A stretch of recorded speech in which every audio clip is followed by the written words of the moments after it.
Good evening all and welcome to the hospital. Don't worry, it's free. Tonight I have a creepy collection of scary stories from the hospital for you to enjoy, and I'm joined by Papa Scare, who has narrated 2 stories in the middle of the video, as well as provided a few which I have narrated.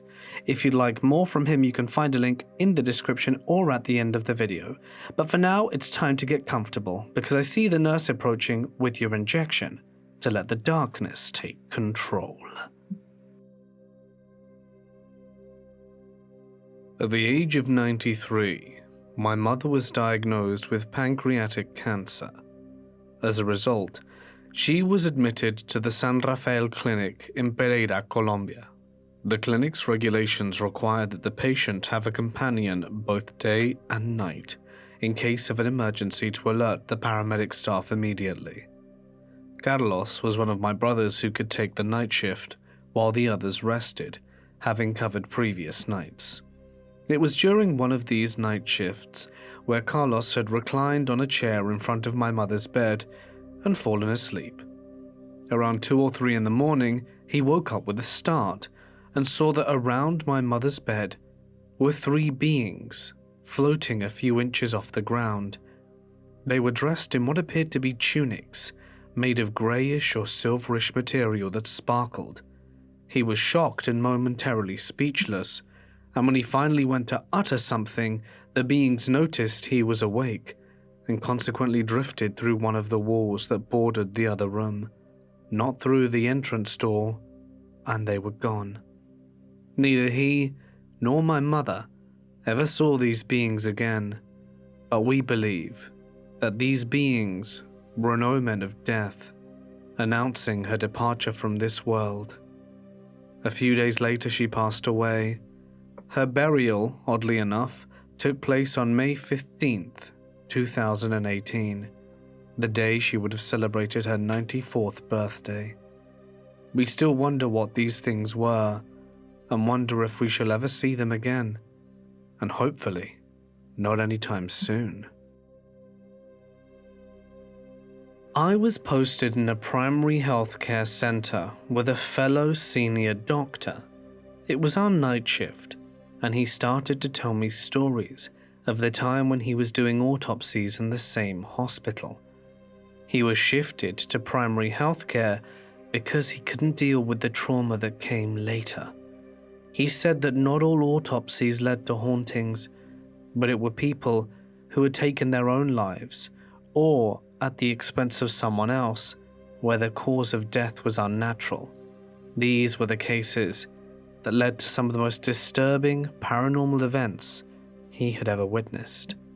One such case he narrated that night was that of a woman in her mid-20s who was first abused and then strangulated, whose body was later thrown down in the well by her in-laws. Such incidents are common in rural areas of India. They hoped to escape the charges, but after a thorough examination of her lungs by my senior colleague who did the autopsy, it was obvious that she was killed first and drowned later. The in-laws of this woman tried to pay a hefty amount of money to him as to escape the charge, but he refused. After that incident, he said that he often saw the woman with wet hair, bulging eyes, and naked, pale white, sitting by his bedside just looking at him. He insisted it wasn't sleep paralysis. He was absolutely shattered when one time he was combing his hair in the bathroom mirror and saw that same woman peeking at him through the door. Only her eyes and wet hair were visible through the mirror. It became so traumatic that he left that part of his profession completely. Even though he was getting paid a lot of money for that job, he said he would never return. And the fact that it was in the same hospital where I'm working now is kind of sinister. I am a psychiatrist nurse, and early in my career, I worked at a residential mental health facility. One of our residents was an elective mute, which means that he wouldn't/couldn't talk, but there was no medical reasons as to why. He had spoken earlier in his life, and in fact seemed to act quite normal then, with the exception of being close to 7 feet tall. He'd been raised in the Deep South and joined the military when he was 19, but one night he vanished. He was declared AWOL and eventually declared missing and dead. 10 years later, a 7-foot-tall man walked into a hospital emergency room in my part of the Midwest and said to the receptionist, "My name is Marion Duchesne, and I've been dead for 10 years. These were the last words he ever spoke. He was covered in dust and was wearing the same clothes he'd been reported to be wearing the night he vanished. His social security number had not been used and he had no identification on his person. However, they were able to identify him, I guess, via fingerprints. The family was notified, but they said that they had already grieved for their lost man, and that whoever was claiming to be him simply could not be, and they demanded not to be contacted again. Marion paced all day, every day, moving his mouth that looked like talking or muttering, but no sound came out. He had an unnerving habit of throwing his head back with his mouth open wide, as if he were laughing heartily, but not even a breath could be heard. If I spoke to him, he appeared to listen, periodically throwing his head back in that laughing, mimicking kind of way. Various medications were tried, but they did not affect him either positively or negatively. Occupational therapy did nothing because Marion would just grin, and unless told to stay put, he would get up and start pacing again. On my last day at the job, the last thing I saw was Marion pacing in the parking lot, throwing his head back to laugh. Later I wondered if all along I'd been dealing with a ghost, and all these years later, I still don't know. I was a surgical technologist in labor and delivery for about 10 years. I worked for a non-for-profit Catholic hospital for almost 4 out of those 10. When I first started in the department, 2 techs had already worked there for a very long time, Mary and Jess, and myself. And they told me stories about Sister Mary Margaret, who was a surgery tech back when the hospital was still run by nuns.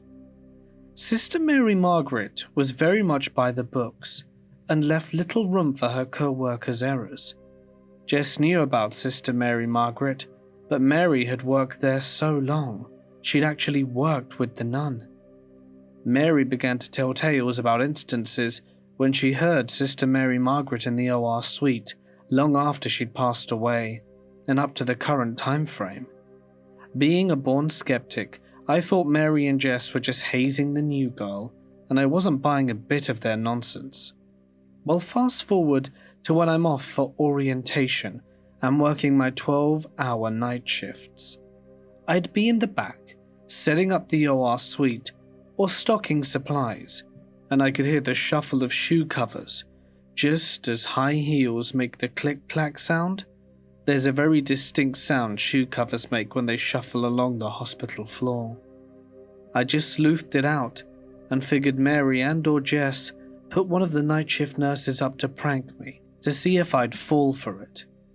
Well, I just had to hop out there, catch them in the act, and let them know that they weren't fooling anyone.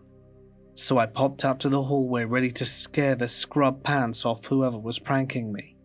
But when I jumped out into the hallway, no one was there. There was no movement in the hallway, swinging of the doors, chatter on the intercoms, nothing. Needless to say, I was really perplexed.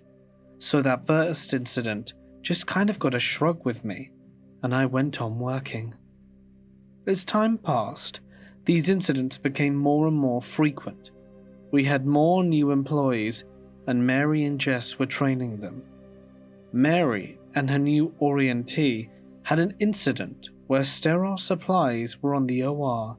A bed and bulb syringe floated from the top of the surgery pile at a 90-degree angle for about a minute, and then just fell to the floor. I really began believing them when they relayed the story to me during the report. I could tell they were both honestly shaken up by the ordeal, and I actually felt pretty bad for them. They were scared. Trust me, these two were not actresses. There was no way they could have given such an Oscar-worthy performance. I continued having my own encounters with shuffling shoe covers, unintelligible whispering, and all the hallmarks of a typical haunting. Some of my tech co-workers reported the same kind of activity. None of the activity was as egregious as what Mary and her Oriente experienced with the floating bulb and syringe in midair though. So, when did this stop being amusing to me, you might wonder? When I went to the OR suite at around 2:30 AM to stock linens and sterile water and saline into the warmer. I'd done this hundreds of times. It wasn't anything new. For those of you not familiar with hospital warmers, they are the equivalent to leaving the hospital and going straight to Narnia. These miraculous inventions are what makes your hospital blanket so nice and toasty. We also put sterile and saline water in the top portion of the warmer to heat up the liquids used externally, so the patient doesn't get hypothermic. It literally looks like an industrial-sized stainless steel refrigerator. It performs in the same way. Instead of making everything cold, it warms everything up. Thus, the hospital is warmer. I had taken the linen cart and some water and saline bottles with me to stock up everything. I left the cart in the hallway outside of the two surgical suites. The warmer was in between both of the OR suites, in a little cubby beside our crash cart. As you very well know, hospitals are known for migraine-inducing bright light. This was one of the few things that I disliked about working in the hospital. Whenever I was able, I'd spare the blinding fluorescent lights as much as possible. So I proceeded to stock the warmer without turning lights on to spare myself the glare whenever I could. The OR suites were darkened and shadowy, but I could easily see to get around. I'm sure everyone familiar with refrigerators and freezers are aware that the refrigerator part is pretty cold, and the freezer part is obviously frozen cold. The warmers at the hospital basically work on the same premise. The refrigerator part warms the blanket while the freezer part makes the external water and saline bottles really toasty. That's exactly what we want. So when I open it and expect to be hit in the face with some pretty arid heat, it was cold. Wait, was it broken? It had to be. There's no way this warmer could be this cold. Something wasn't right. Then I also checked the freezer portion, which should have been hotter still, but it was actually colder. Something wasn't working. The fans were blowing warm air, it just wasn't warming anything up. It was then that I felt an overwhelming presence and sense of dread. I'd never felt that way on the job previously, and I turned around and looked up to see a black mist towards the top of the ceiling. At first I thought maybe some part of the warmer's electricals had fizzled out, and this was the start of a fire. The problem was that the black mist was on the ceiling, and from the opposite corner of the warmer. I looked at the warmer's connections and everything was as it was supposed to be. There was nothing wrong with it. There was something in the OR suite cubby that was not friendly, and rather malevolent. I knew it wasn't Sister Mary Margaret. She'd never do anything menacing. I can't explain how, but I knew not only that it wasn't her, I also knew she wasn't there to help protect me from whatever this was. It was slowly seeping down from the corner of the ceiling towards myself and the warmer. I did what seemed to be the most sensible thing, and I began reciting the Lord's Prayer. It paused full stop. As I continued, it literally looked like a film being played in reverse. It slinked back to the corner from whence it came, and as soon as I was just about done, it was gone. I turned to hustle out of that cubby area and back to the hallway. I happened to notice that when I turned around to face the warmer, it was back to its normal toasty temperature. I didn't dwell on it long and booked it out of the OR suite to the hallway and back to the nurse's station. I, until this very story, never said anything to anyone. I didn't mention my experience to co-workers, friends, nor family. I honestly didn't want to be ridiculed. I just feel this is a story I'm no longer compelled to keep to myself. There's no harm in sharing it now, and I hope you enjoyed. There was an old 4-story medical center that I worked at for years. The second floor was mother, baby and pediatrics for many years. Then they built a new one, and the old one was empty for quite some time. I still had some supplies, and occasionally they used a room or two for overflow. All the nurses hated it. They heard voices and babies crying in rooms, but nothing was ever in there when they checked. It used to creep tons of them out. The nurse who worked there was always seeing and hearing things. Either she was scared or really in tune with the spirits. Anyhow, she complained of a baby crying down the hall one night and wanted someone else to go with her, or she wasn't going to get the supplies from the haunted floor. I volunteered to go in her stead and recall hearing some faint crying noises, so I began to sing a lullaby while walking and telling the baby, "Night, night, time for baby to go into the light." That's when I heard a perfect giggling cooing noise coming from right behind me in the nursery room. It only lasted seconds, then all was quiet again. I'm pretty sure if the baby hadn't been making noises and stopped after 3 to 5 seconds, I would have pooped my pants. It was pretty damn eerie.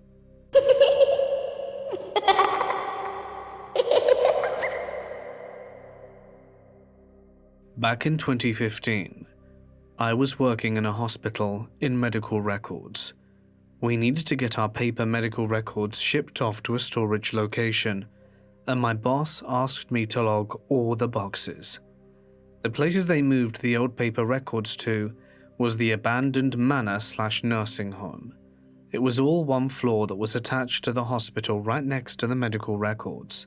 When they moved to the new location that was just built a few years prior, they left old beds. Some had wadded up sheets on them still, old curtains hanging half on, half off. Some beds just had the springs left, and some rooms were used for storage. The hair salon still had the chairs and sink to wash hair. One mattress actually had an outline of a person on it, and it was right outside the door to the room I was working in. As my boss left me in this huge room with all these boxes, I'm guessing it was the common/dining room, all alone. I could feel as if someone were watching me. I didn't even want to chance hearing something, so I got my headphones and started to listen to music while I worked. It didn't matter though. No matter where I stood in that room, I always felt watched and followed. As soon as you walked through the door from the hospital to the manor, the whole atmosphere changed. It felt so heavy and sad. I was so excited when my boss had another co-worker come to help me, or so I thought. Occasionally there was one security guard that would patrol the area, but that was maybe once a week when he was there. My co-worker would feel the same thing I felt. It was also freezing. We had to wear our winter coats and our phones died quickly. We always had chargers on hand just in case.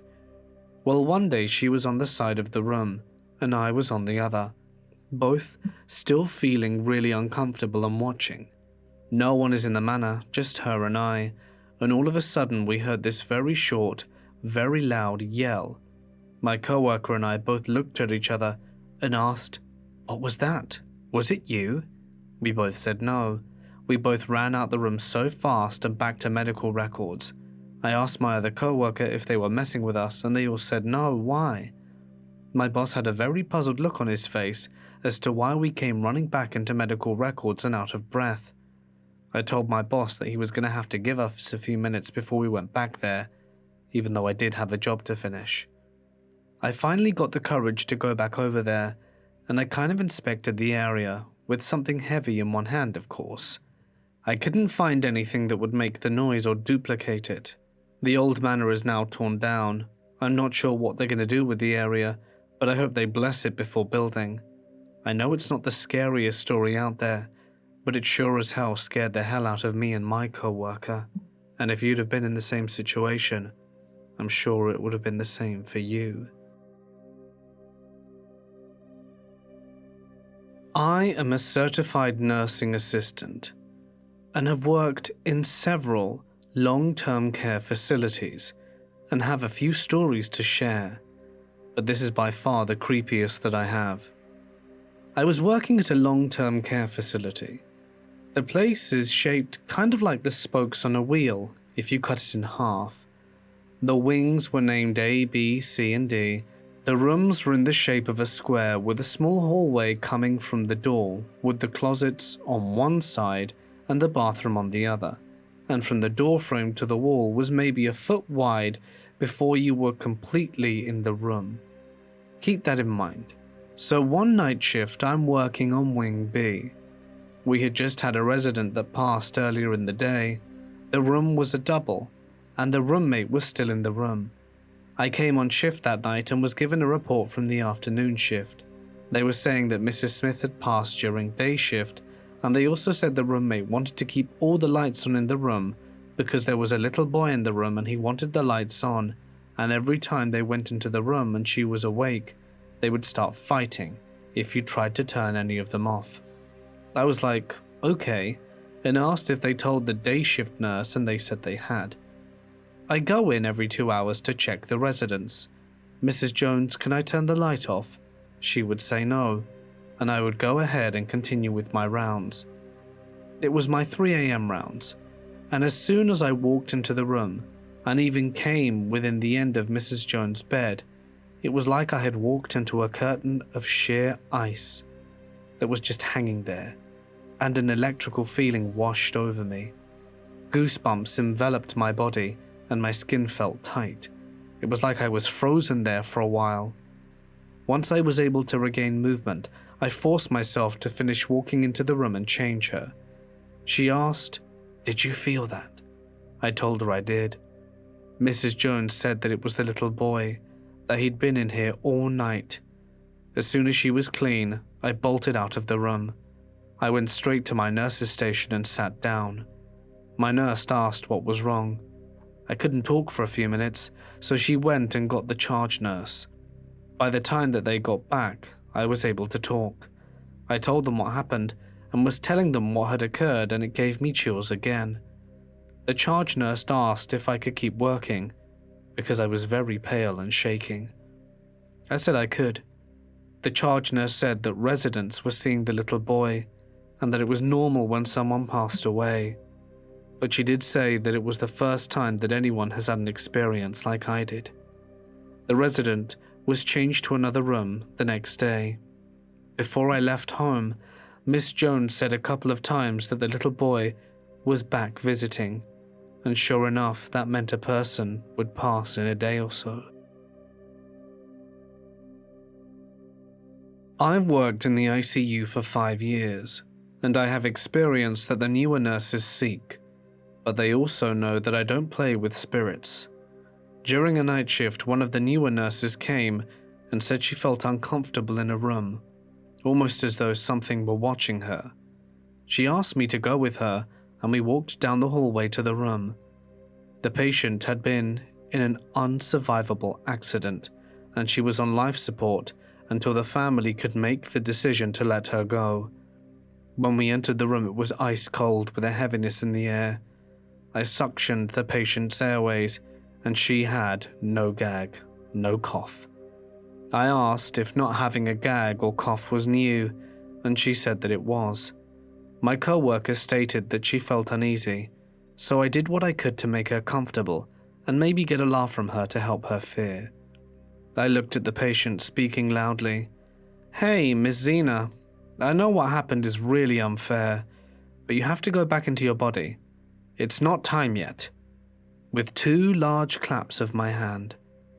Immediately, the room became warmer, the heaviness in the room cleared, and my co-worker instantly noticed the difference. I asked if I could help her turn the patient, so I did. I noticed that she needed to be suctioned again. I suctioned her breathing tube, and to my amazement, she coughed. It seemed that Miss Zena needed some encouragement to get back in her body and no longer linger in the room. This is a story about my encounters at NUH.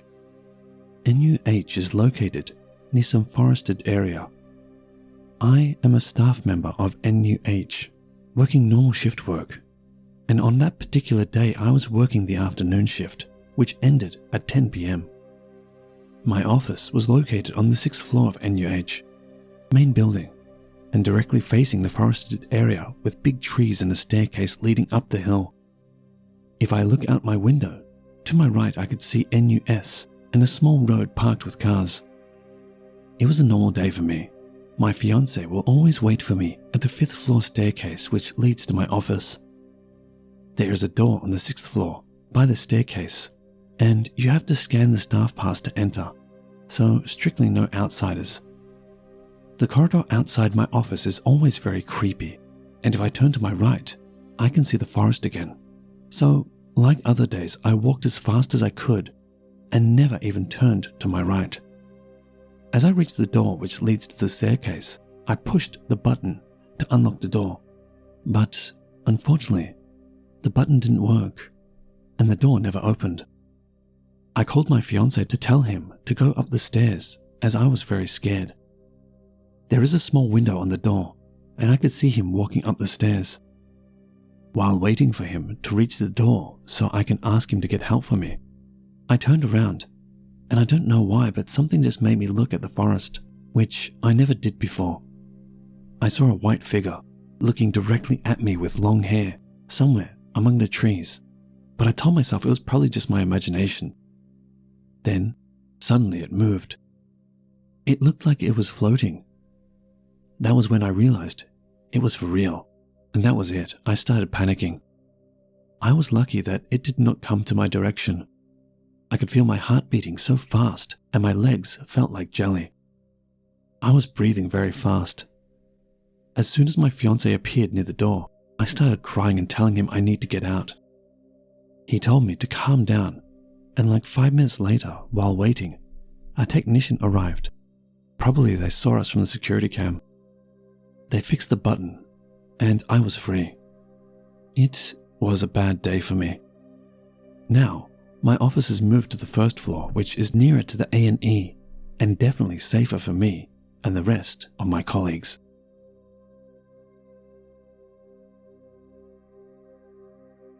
This incident was relayed to me by my cousin. She works at the outpatient section of TTSH.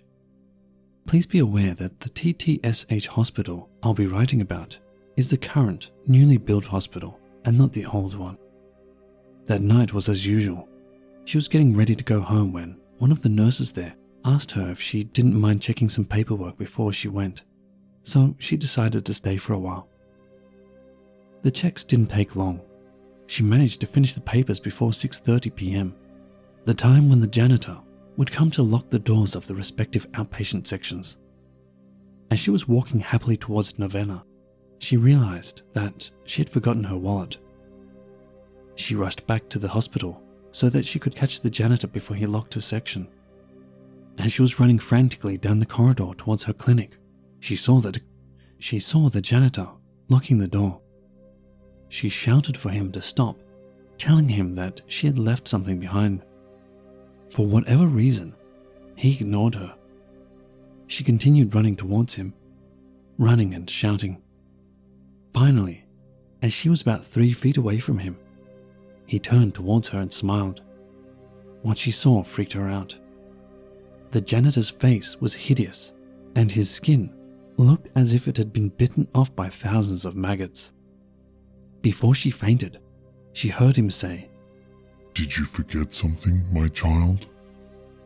When she regained consciousness, the real janitor was looking at her. He asked her what happened and told her that he was a bit late today as his son was sick. He helped my cousin up and then told her never to walk along the corridors again after 7 p.m. He never told her the reasons why, and I don't think my cousin wanted to know either. When I was admitted to Tang Tong Seng Hospital for appendicitis, I recalled a horrifying tale told by one of the Indian Amas who always came into the ward where I was admitted to clean the area. Due to boredom from staying in the hospital, I befriended her, and she told me about an incident she had encountered at the old Tan Tok Seng Hospital where she used to work. The old hospital, as we knew it, used to be creepy, with lots of big trees, very dim lights, and rather spooky pathways, unlike what it's like now. It was one night when the Ama was pushing a trolley along one of the sheltered pathways on the hospital premises. On the left side of the pathway stood a number of big and tall trees. The sheltered pathway itself was dimly lit, making the whole place look totally eerie. At this moment, the Ama suddenly noticed something moving along the trees. The movement indicated that someone or something was running from tree to tree to another at top speed in a funny, strange running motion. She thoughtlessly stopped and tried to focus her eyes on that area by staring at it. Finally, she caught a glimpse of the shape. The figure looked like a man, and he seemed to be holding a fan, the kind that people use to fan satay. But the strange thing was that he had incredibly long legs, about twice the length of a normal human, and it was like the creature was playing peekaboo with her. It was so disturbing that she left her trolley there and ran away. She related the incident to a security guard, and the guard explained to her that it was probably a hantu gala, or pole ghost. She was not so sure if it meant any harm or not. Some ghosts are said to remain where they died, becoming famous. One quiet night, my friend's aunt was working the midnight shift at the hospital. Despite hearing about the dancing ghost from many of her colleagues, she dismissed it, claiming she did not believe in such things. However, this famous ghost supposedly haunted the hospital ward for years after his death. Some say the more you disbelieve, the more likely it is you are to encounter such phenomena. During her night shift, while writing out some roster for the nurses, she noticed something or someone bouncing around her counter out of the corner of her eye. Though frightened, she initially thought it might be her imagination. However, when she looked up from her work, there it was, bouncing around the counter from left to right. It appeared as a translucent white figure with no discernible expression. Terrified, she turned to head back to her work, too afraid to look up. Eventually, the bouncing stopped, and the figure merely stood in one corner, staring at her for what felt like an eternity. Paralyzed with fear, she kept her head bowed from 2 to 6 a.m., only daring to lift it once daybreak arrived. By then, the apparition had vanished, and she finally believed. This experience taught her that even if you don't believe what someone tells you, it's best to keep it to yourself. Speaking it out loud may force you to acknowledge its existence. The following is a story based on a true incident that occurred in the hospital where I work. Several months ago, a patient was transferred to my ward from the ICU. Upon arrival, the patient shared with the staff what she had experienced earlier in the ICU. The incident took place around 1 a.m. during a night shift. The patient was sleeping soundly, but suddenly woke up for no apparent reason. Upon opening her eyes, she noticed someone dressed in white with long hair and bloodshot eyes staring at her. Frightened by the sight of those red eyes, the patient quickly closed her eyes and began chanting prayer. Meanwhile, another patient in the neighboring room observed a lady at her bedside and became curious about the late-night visitor. The second patient informed the ICU nurse, who then investigated. Upon entering the first patient's room, the nurse found that no one was there except the patient. Confused, the nurse approached the patient and asked her, "Where did you see the lady who was standing here just now? Where did she go?" The patient was terrified and cried out in response. In the following days after being transferred to the ward, the patient continued to experience high fevers, but doctors were unable to determine the cause. The above story was recounted by the patient herself and corroborated by a nurse who transferred the patient to the ward, as she was the one who witnessed the presence of someone in the patient's room.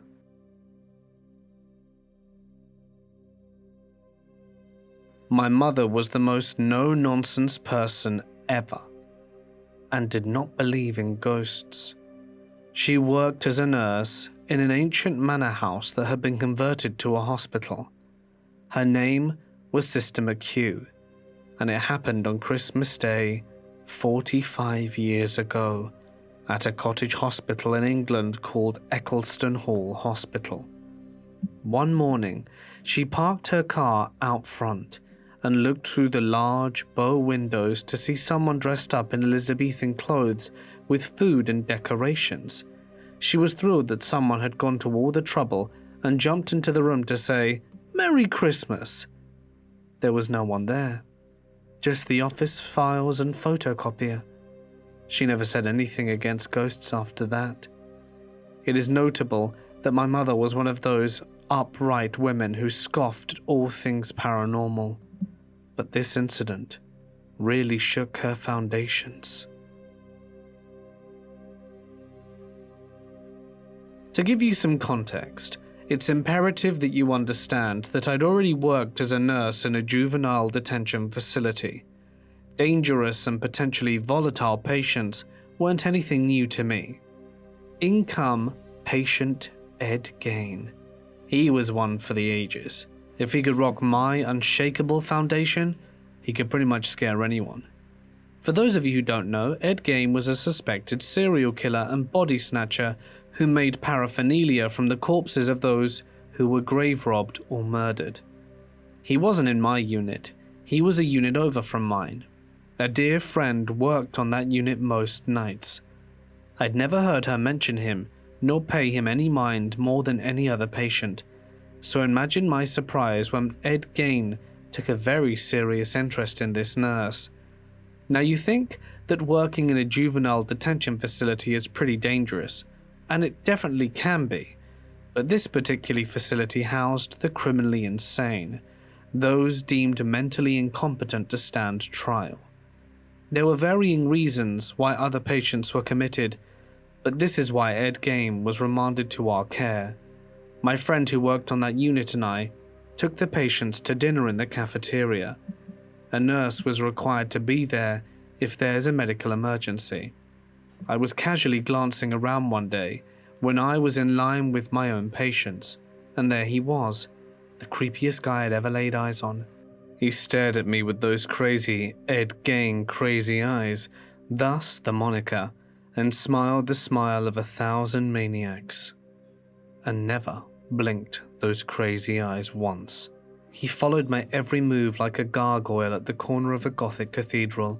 I tried to glance inconspicuously, but he'd always catch me grinning, staring, never blinking, and it shook me to my very soul. Things went on, and every time I'd approach him, it would always be the same, whenever we were in visual proximity. I was getting quite unnerved. He hadn't really done anything to me other than make me quite uncomfortable with his crazy-eyed rubbernecking, but I couldn't report him because there really wasn't anything to report until the incident. I was doing an afternoon medication pass, and some of my patients were out and about mingling in the hallways between their units. The particular patient I was looking for was seated in a hallway overlooking the garden. I approached her, and we cordially chatted for a few minutes before I turned to go back to my unit and continue my medication pass. When I turned, one of the scariest encounters of my life began. Now, to begin just how paralyzingly terrifying it was for me, everyone has that one thing that just really grinds their gears. Their own particular blue suede shoes, if you will. Mine is personal space violation. Well, imagine my horror at turning around to go back to my unit, only to come face to face, and I do mean right in my face, with Ed Gain. He stood there 3 inches from my face, grinning maniacally and staring at me. "Hi," he spoke for the first time, barely able to contain his excitement. To this day, I don't know how I managed to keep my composure. I think shock had a big part to play in it. I knew the old adage, "Never let them see you sweat," was critical here. If I showed fear even the tiniest amount, it could have been game over for me. But how? As soon as I turned and saw him, I was absolutely terrified. It was the closest I'd ever come to actually pissing myself with fear. "You need to return to your unit. This is not your unit," was all I could muster, but with a stern and sincere tone. "Okay," he replied, still grinning. "Go ahead and return now, please," I encouraged. He turned, grinning and staring, and returned back to his unit. He turned back every so often just to grin and stare some more. As soon as he was where he belonged, I trucked it back to my own geriatric unit just as quickly as a chunky 40-year-old something nurse could. Granted, I wasn't breaking land speed records, but I was booking it for myself. Once I returned to the unit, I reported the incident to my supervisors, and they took the appropriate action. You might be asking what all the fuss was about. Well, as previously mentioned, these patients were reprimanded to our care for very serious issues. Mental stability was as scarce at this facility as a virgin in Nick Cannon's house, so being armed with that information, I knew he was probably seriously mentally unhinged, and I wasn't wrong about that. Ed Game was remanded to our care for murdering his own father. Yep, you heard that right. He would live the rest of his life in our care for committing patricide. Pretty sure a chunky nurse he found cute wouldn't have been a problem to take out either. So moral of the stories here, ladies and gentlemen, keep your head on a swivel. Always.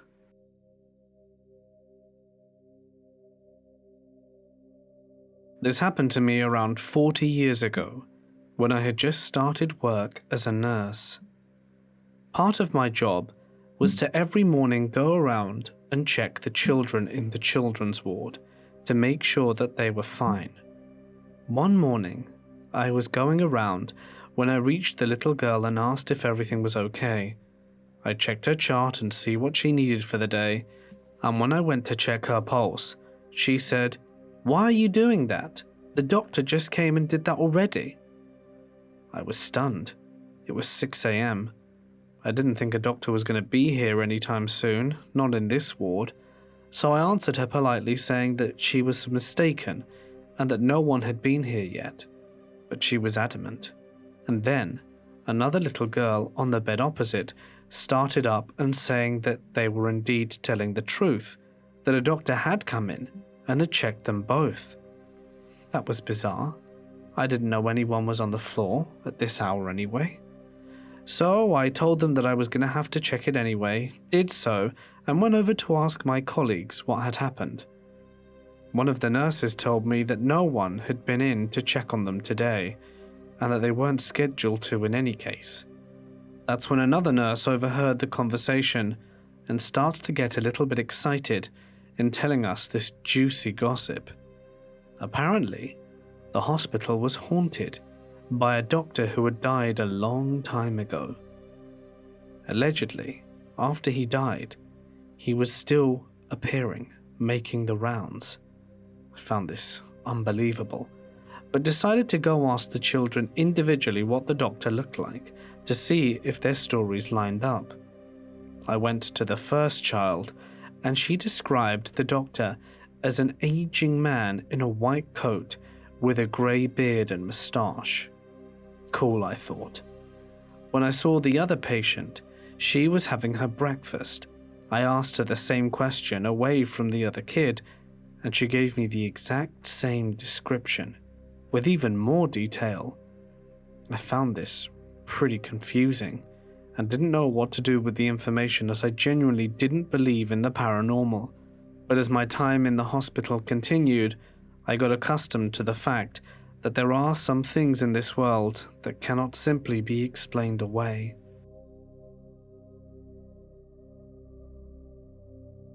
Hey guys, it's Mort here, and thank you so much for listening. I'd like to extend a huge thank you to Papa Scare for joining me in tonight's video. If you'd like to see more from him, a link can be found on screen now and in the description. And a huge thanks as always to my members and patrons whose names can be seen on screen. If you'd like extra perks, follow the links in the description to find out more. Until next time.